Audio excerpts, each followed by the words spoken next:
नमस्कार, स्वागत है आपका ईटी नाउ स्वदेश पर। आप देख रहे हैं मनी मॉर्निंग। मैं हूं आपके साथ अशेषा अध्वर्यु और अगले आधे घंटे में हम आपको बताएंगे ग्लोबल बाजारों से किस तरह के संकेत निकल कर आ रहे हैं। खबरों के दम पर, ब्रोकरेज रिपोर्ट्स के दम पर कौन से स्टॉक्स फोकस में रहेंगे, बाजार पर रणनीति बताने के लिए हमारे साथ डिम्पी कालरा और इसी के साथ कई सारे दिग्गज मेहमान भी जुड़ेंगे। आपको स्टॉक स्पेसिफिक आइडियाज बताएंगे, खबरों वाले शेयर बताएंगे और कमोडिटी मार्केट में किस तरह की रणनीति बनानी चाहिए उस पर भी नजर डालेंगे। तो बने रहिए हमारे साथ, अगले आधे घंटे बाजार पर रणनीति, स्टॉक स्पेसिफिक आइडियाज और कमोडिटी मार्केट में किस तरह का एक्शन दिखेगा उस पर भी नजर डालेंगे। लेकिन सबसे पहले गिफ्ट निफ्टी की बात करें तो हल्की सी कमजोर ओपनिंग के संकेत आज सुबह निकल कर आ रहे हैं। करीब 25 से 30 अंकों की गिरावट के साथ कारोबार।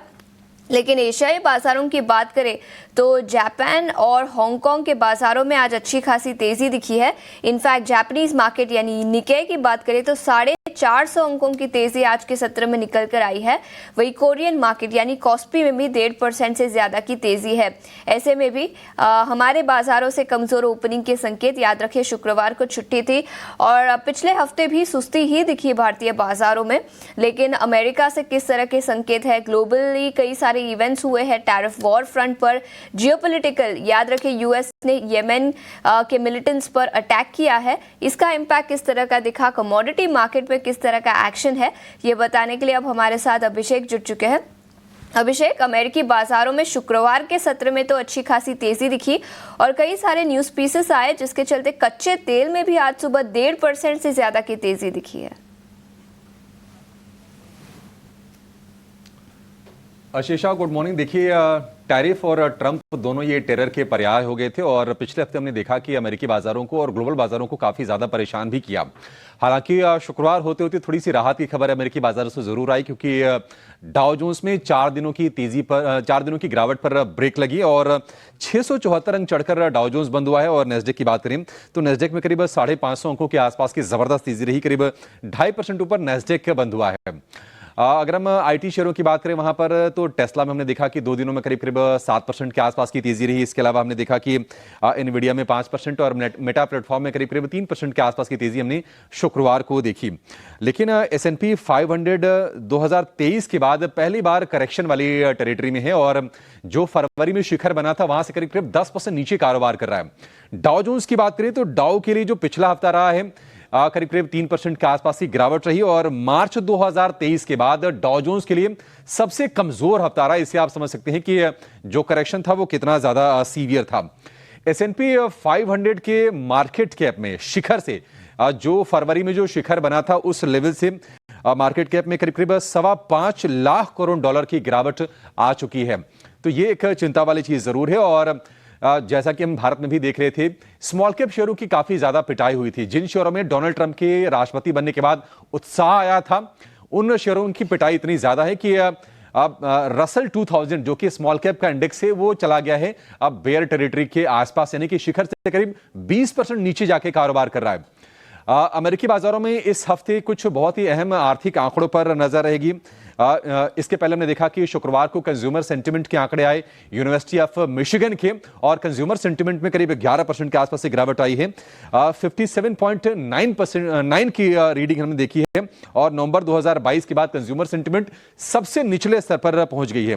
लेकिन इस हफ्ते यूएस फेड की पॉलिसी बैठक है, बुधवार को पॉलिसी बैठक का फैसला आएगा। हालांकि यूएस फेड के दौर में किसी बदलाव की उम्मीद नहीं है, जबकि हम देख रहे हैं कि अमेरिका में रेसेशन को लेकर यानी कि मंदी को लेकर चर्चाएं काफी ज्यादा चल रही हैं और उस आशंका में बाजार ने भारी गिरावट हमने दिखाई भी थी। आज यूएस में रिटेल बिक्री के आंकड़ों पर नजर रहने वाली है और इकोनॉमिस्ट को फरवरी में रिटेल बिक्री में 0.6% बढ़त की उम्मीद है। देखते हैं कि आंकड़े ये किस तरह के निकल के आते हैं। एशिया की बात करें तो मिलाजुला कारोबार है। दरअसल चीन ने देश में खपत बढ़ाने के लिए, रियल एस्टेट को सपोर्ट करने के लिए और इसके अलावा जो शेयर बाजार है उसमें स्टेबिलिटी लाने के लिए कई सारे कदमों का फैसला किया है। वहां की स्टेट मीडिया एजेंसी है शिन्हुआ, उनके हवाले से यह खबर आई है, सूत्रों के हवाले से। और उसके बाद हम देख रहे हैं कि एशिया में ठीक ठाक माहौल है। जापान के बाजार निकेई में लगातार दूसरे सत्र में हम तेजी देख रहे हैं। आज 450 अंक ऊपर है। हैंगसेंग में भी करीब करीब आज हम देख रहे हैं कि 250 अंक ऊपर कारोबार हो रहा है। हालांकि चीन के बाजार में 0.25% की बढ़त पर आपको कारोबार होता हुआ दिखेगा। कोरिया का बाजार करीब 1.5% ऊपर है। तो एशिया में चौतरफा तेजी का माहौल है। चीन की सरकार लोगों की आय बढ़ाएगी, शेयर बाजार को, रियल एस्टेट को मजबूत करेगी। यही नहीं, देश में जो फॉलिंग जो बर्थ रेट है, यानी कि जन्म दर में जो लगातार गिरावट हो रही थी, उसको भी बढ़ाने के लिए सरकार कदम उठा सकती है। ऐसी खबरें निकल के आ रही हैं। आज चीन के आईआईपी, शहरी निवेश, इसके अलावा रिटेल बिक्री के आंकड़ों पर बाजार की नजर रहेगी।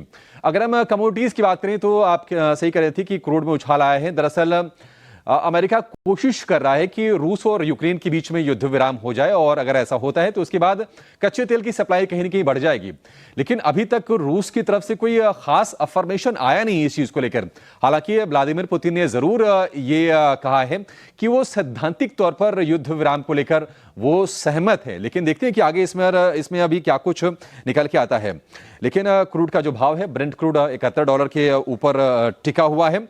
और डोनाल्ड ट्रंप ने शुक्रवार को फिर से रीट्रेट किया है, फिर से उन्होंने अपील की है रूस से कि युद्ध विराम के साथ वो यूक्रेन के साथ युद्ध विराम को लेकर डील करें। सोने की बात करें तो जिस तरह से टैरिफ को लेकर अनिश्चितताएं हैं, जिस तरह से डोनाल्ड ट्रंप के कदमों को लेकर अनिश्चितताएं हैं, तो सोने में निवेश बढ़ा है।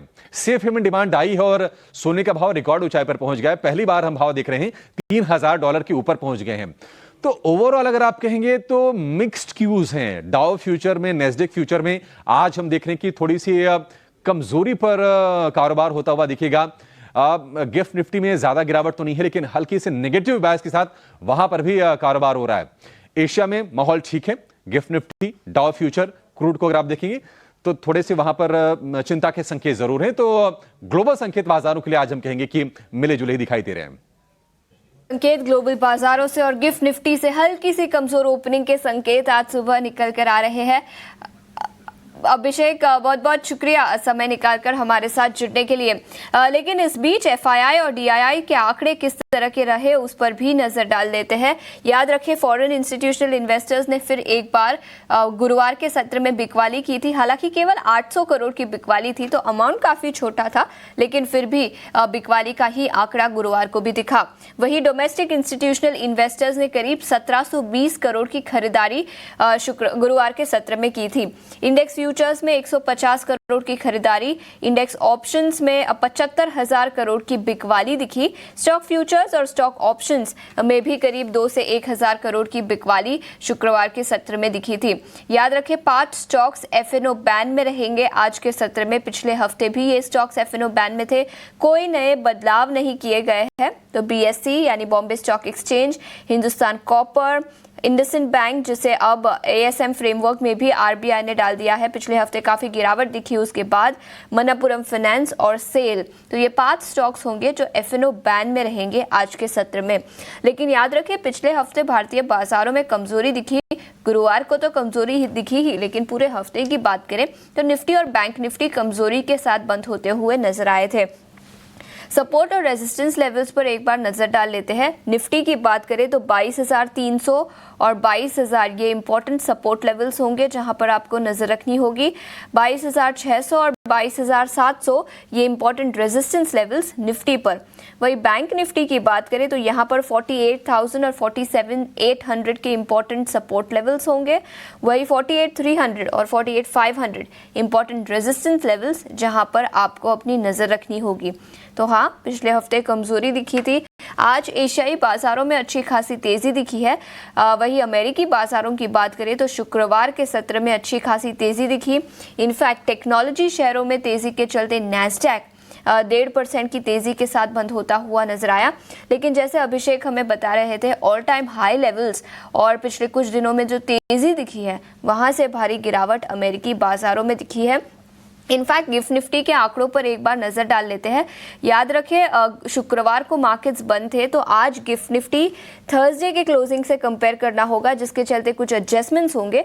और अब गिफ्ट निफ्टी के रेट्स देखें तो 150 अंकों की तेजी के साथ 22,590 के आसपास कारोबार करता हुआ, तो गिफ्ट निफ्टी से भी पॉजिटिव ओपनिंग के संकेत। एशियाई बाजारों की बात करें तो यहां पर भी आज के सत्र में पॉजिटिव ओपनिंग के संकेत ही निकल कर आ रहे हैं। बाजार पर शुक्रवार को तो बाजार बंद थे। गुरुवार के सत्र में हल्की सी गिरावट दिखी थी, लेकिन पिछले पूरे हफ्ते की बात करें तो निफ्टी और बैंक निफ्टी दोनों ही गिरावट के साथ बंद होते हुए नजर आए। निफ्टी में पिछले हफ्ते करीब 200 अंकों की गिरावट दिखी, 22,400 के लेवल्स के आसपास निफ्टी बंद हुआ। वही बैंक निफ्टी की बात करें तो पिछले पूरे हफ्ते में करीब 500 अंकों की गिरावट दिखी, 4850 के आसपास निफ्टी बैंक भी बंद होता हुआ नजर आया। लेकिन आज गिफ्ट निफ्टी से पॉजिटिव ओपनिंग के संकेत थर्सडे के क्लोज से अगर आज गिफ्ट निफ्टी कंपेयर करें तो 140 अंकों की तेजी के संकेत निकल कर आ रहे हैं। लेकिन पिछले हफ्ते इंडसइंड बैंक फोकस में था, आज भी फोकस में रहेगा।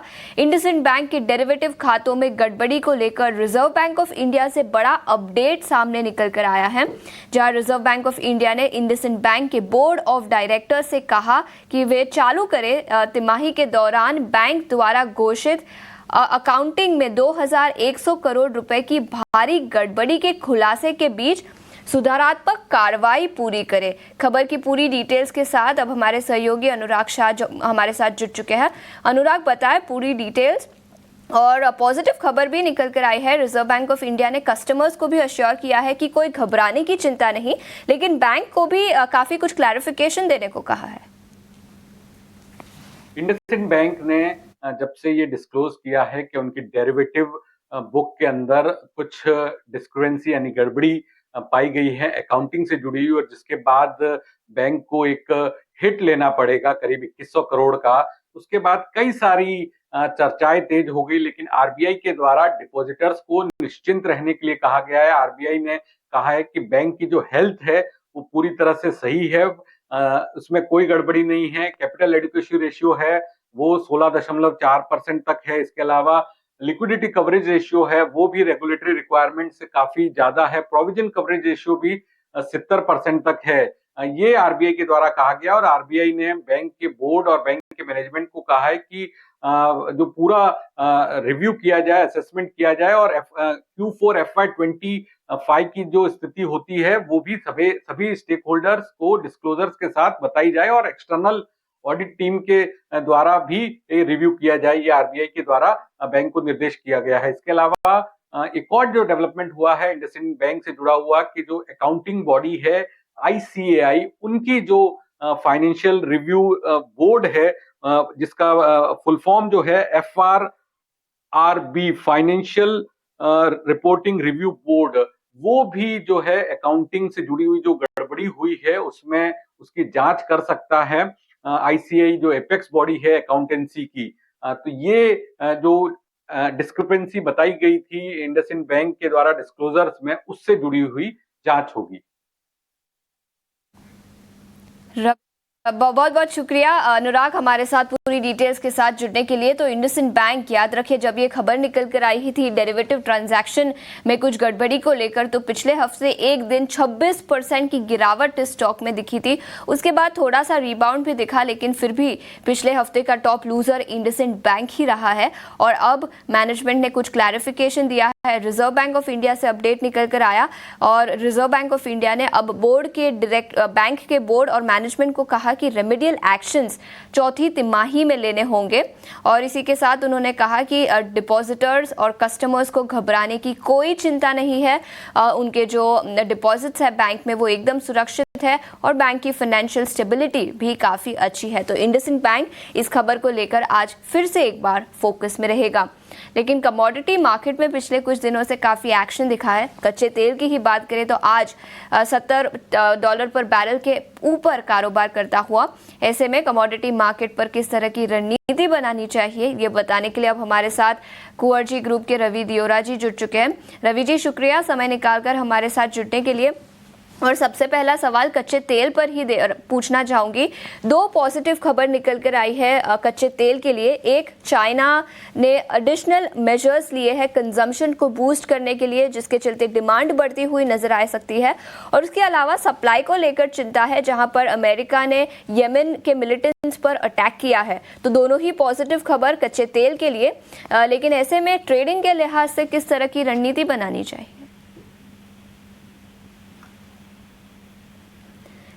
रवि जी, क्या आप हमें सुन पा रहे हैं? जी, गुड मॉर्निंग। इस हिसाब से अभी प्राइसेस में आपने दोनों फंडामेंटल राइटली पॉइंट आउट किए, जो जियोपॉलिटिकल कंसर्न्स फिर से मिडिल ईस्ट में बढ़े, फिर से यूएस अभी वहां पे ड्रोन को टारगेट कर रहा है, ईरान का जो मिलिटेंट ग्रुप है उसके शिप को टारगेट कर रहा है, तो फिर से एक अनसर्टनिटी का माहौल होगा। मेरे हिसाब से बाइंग का ही रुख लेना चाहिए। हालांकि गोल्डमैन ने सुबह में उसका टारगेट करके एक लिमिटेड गेन के साथ आज ओपन होगा, बट फिर भी एक पॉजिटिविटी बरकरार रहेगी। ओवरसोल्ड टेरिटरी में भी है टेक्निकली, तो भी मुझे लग रहा है कि आज बाय करें 5770 के स्टॉप लॉस के साथ अपर साइड 5926 एंड 6000 तक के एक्सटेंडेड लेवल के लिए आप क्रूड में बाय कर सकते हैं। तो कच्चे तेल पर खरीदारी की राय। पिछले हफ्ते की आधे % की तेजी के बाद ग्लोबल मार्केट में आज ब्रेंट क्रूड 1.5% की तेजी के साथ कारोबार करता हुआ, और अभी भी मोमेंटम काफी पॉजिटिव है। ये राय रवि जी से आती हुई खरीदारी की राय। लेकिन इसके अलावा सोने की बात करें तो यहाँ पर चमक फिर एक बार बढ़ती हुई $3000 पर आउंस के आसपास ग्लोबल मार्केट में सोना कारोबार करता हुआ। लेकिन ट्रेडिंग के लिहाज से क्या ये मोमेंटम अगले कुछ दिनों तक कंटिन्यू होता हुआ नजर आएगा? यहाँ पर कौन से लेवल्स पर नजर रखें? जब से ये वीक थोड़ा कंसोलिडेशन का होगा, जो लास्ट वीक हमने तेजी देखी, शायद मोमेंटम इतना नहीं होगा। हालांकि अभी भी पॉजिटिविटी बरकरार है, क्योंकि ये हफ्ते 3 बड़ी सेंट्रल बैंक की पॉलिसी आने, बैंक ऑफ इंग्लैंड, साथ में bank of Japan and federal reserve, तीनों इंपॉर्टेंट पॉलिसीज है। एंड ये जो भी अनसर्टनिटी वाले माहौल में काफी बड़े क्यूज वहां से हमें मिलेंगे। तो आई थिंक मुझे लग रहा है कि इसको फोकस में रखते हुए गोल्ड बाय करें। एंड आई थिंक टारगेट जो इंट्राडे होगा वो 88,600 का होगा। बाय करें अराउंड 87,600, 87,120 के स्टॉप लॉस के साथ गोल्ड में बाय किया जा सकता है। मुझे लग रहा है कि जो चाइना का सुपर डेटा है वो भी उसको सपोर्ट करते हुए दिखेंगे, एंड प्राइसेस के लिए आज पॉजिटिव क्यूज है। तो सोने पर खरीदारी की राय 88,600 तक के लेवल्स नजर आ सकते हैं यहाँ पर। लेकिन इसके अलावा बेस मेटल्स और इंडस्ट्रियल मेटल्स की बात करें तो चाइना से जो पॉजिटिव डेटा आया है उसका पॉजिटिव इम्पैक्ट इंडस्ट्रियल मेटल्स पर भी दिखेगा। जिंक, लेड, कॉपर, एल्यूमिनियम, यहाँ पर किस तरह का ट्रेड बनेगा और आपका प्रेफरेंस कौन सा होगा इंडस्ट्रियल मेटल्स में? जब से डेटा काफी अच्छे एंड पॉजिटिव है। हालांकि अभी देखे तो काफी टाइम से ऐसा हो रहा है कि चाइना के जो भी डेटा आते उसका सेम डे इम्पैक्ट नहीं होता, क्योंकि जो पैकेज की एक्सपेक्टेशंस होती है वो थोड़ी कम हो जाती है जब डेटा अच्छे आते। तो इस हिसाब से आज शायद कंसोलिडेशन हो, बट ओवरऑल ट्रेंड पॉजिटिव बना हुआ है। एंड लास्ट ट्रेडिंग सेशन में थोड़ी अनसर्टनिटी, वोलेटिलिटी इस हिसाब से थी, तो मेरे हिसाब से यहाँ पे एक बाइंग का ही रुख लेना चाहिए। पर्टिकुलर चाइना का फंडामेंटल पे जहाँ पे रिएक्शन है वो जिंक है। जिंक अच्छी तरह चाइना के डेटा के पे ऊपर रिएक्ट करता है। मुझे लग रहा है कि यहाँ पे फोकस रखे 279 पे जिंक के मार्च फ्यूचर बाय करे, स्टॉप लॉस रखे 277, और 1 से 2 ट्रेडिंग सेशन का आउटलुक रखे वहां पे, और 284 तक के लेवल जिंक में आते हुए दिख सकते हैं। ठीक है, तो ये नजरिया जिंक। लेकिन जिंक के अलावा और कोई इंडस्ट्रियल मेटल जहां पर आपका नजरिया पॉजिटिव और खरीदारी के मौके बनेंगे इन लेवल्स पर?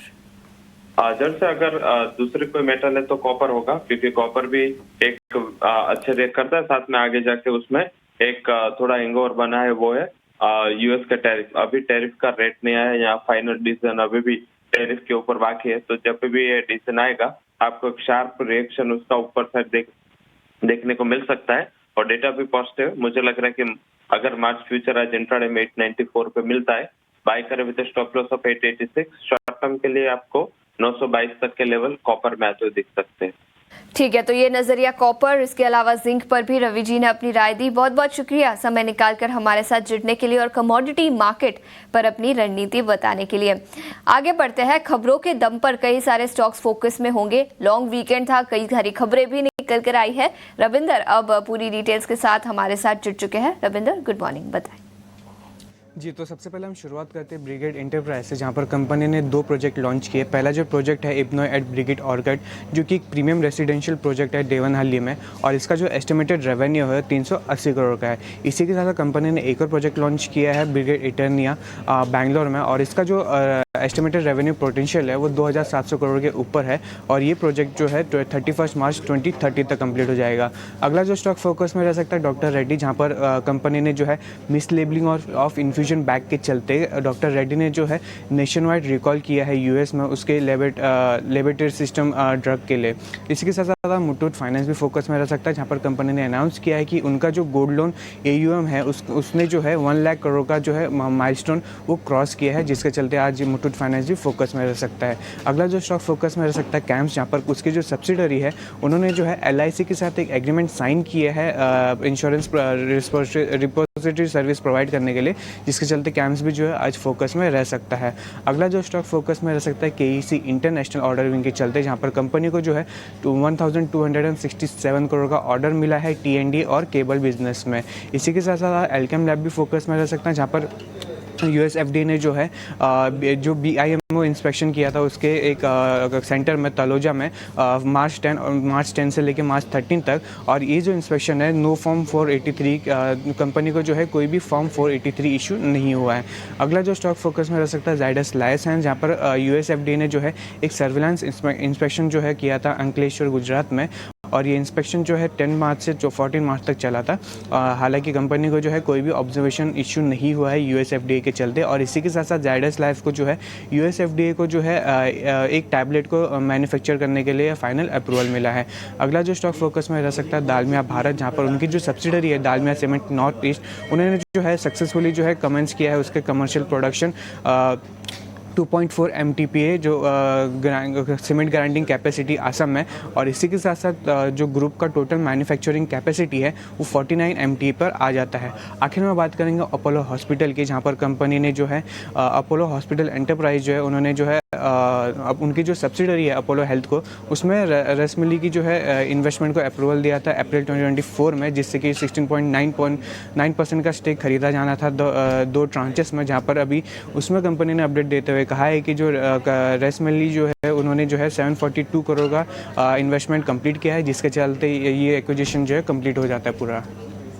ठीक है, तो अपोलो हॉस्पिटल जहां पर एक्सपेंशन प्लान्स आए हैं, इसके अलावा कई सारे pharma stocks US FDA approval और इंस्पेक्शन के दम पर आज के सत्र में फोकस में रहेंगे। ब्रिगेड एंटरप्राइजेस जहां पर 2 नए प्रोजेक्ट्स लॉन्च किए हैं, तो कई सारे स्टॉक्स जो ऑर्डर विन्स और न्यूज फ्लो के दम पर आज फोकस में रहेंगे। रविंदर, शुक्रिया पूरी डिटेल्स के साथ हमारे साथ जुड़ने के लिए। इतना ही समय था हमारे पास इस शो पर, लेकिन ब्रेक के बाद